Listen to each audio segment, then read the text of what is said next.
I'm thinking again about this thing I've been talking about over the last few videos, which is to do with the grounding of the sense of a persistent and stable self emerging from the persistent and stable activation pattern in the brain produced by the regular kind of monitoring and maintenance activities of the biochemistry of the body. And as I've said before, that's, for me, mostly coming out of Antonio Damasio and some references that Thomas Metzinger makes to that kind of work. And Sean Gallagher, I guess, and one or two other people. And what I'm thinking about this time, and I think I might be making too big of a stretch here, I might be just trying to put things together for the sake of it. But what I'm thinking about is the possible relationships between that and Eugene Gendlin's work on the felt sense.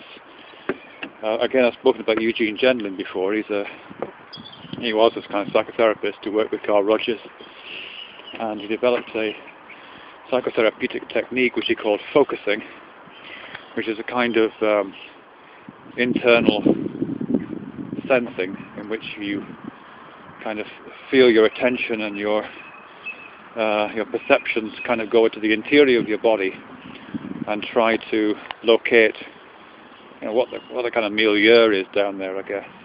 And he refers to that milieu as the felt sense. He says when you go down there, you kind of place your attention into the body, usually asking a kind of question like, how am I doing, or everything's fine, isn't it, that kind of thing. And your body kind of responds to the question, or is doing its thing which you're detecting. And you feel that as a more or less vague sense of how the homeostatis of your body is shaping up, really. And then there's a series of techniques for working with that felt sense that Eugene Gendlin goes on to discuss. So in terms of what I'm talking about, as far as this relationship to this kind of phenomenal model of self based on the maintenance signals of the body. I mean, what I think I'm possibly looking at there, what there might be a possible relationship there, is that this felt sense, which is very close to a kind of emotional reading, very close to a kind of taking the temperature of one's feelings at that moment, in the broadest sense of the word. I guess it's what it's looking at is to, oh God, how can I explain this, what I'm thinking?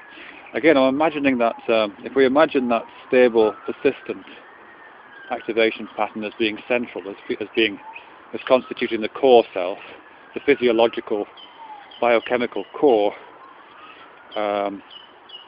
which is hitched to the persistent sense of self-identity. If you think that is central, then quite close to that, or slightly peripheral to that, are probably these relatively minor and subtle fluctuations in the biochemistry of the body, in the feeling tone of muscles, in the subtle modulations of breathing, in the slight changes of pulse. All those quite subtle changes, which I'm guessing add up eventually to what the felt sense really is, what you are really feeling when you do the felt sense stuff. All those kind of biochemical things must lie quite close to that center.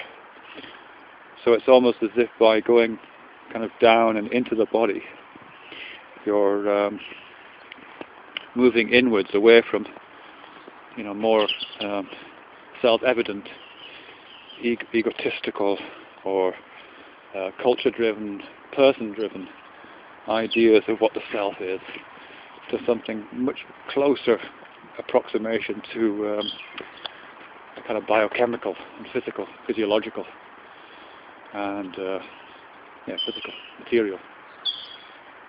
You're catching the perturbations and the waves from that from the small movements that take place quite close to the centre, maybe. So I'm guessing it's at that remove from the physiological centre that what starts out as purely biological and biochemical starts to acquire the encrustations of culture and identity in the sense of personality and disposition, behaviour, those kind of things. So I think when you're going into the felt sense, I guess you're looking at the in those kind of interstices, maybe. I think it's also interesting that Gendlin says that when he describes that exercise, he talks about going down and in. This is a very common journey to take, if you like, a very common route to be described, not just in those kind of practices, but also in kind of mystical practices.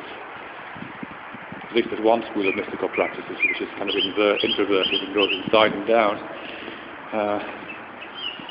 And of course, I guess there is a kind of logic to downness, a literal logic to downness, which is that the bulk of the body is below the primary sensory organs, which are in the head.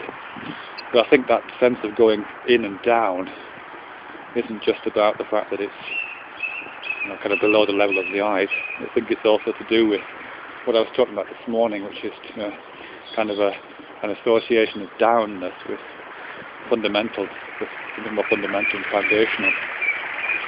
There is that sense that going in is approaching the spatial centre, and going down is approaching the foundational base, foundational ground, maybe.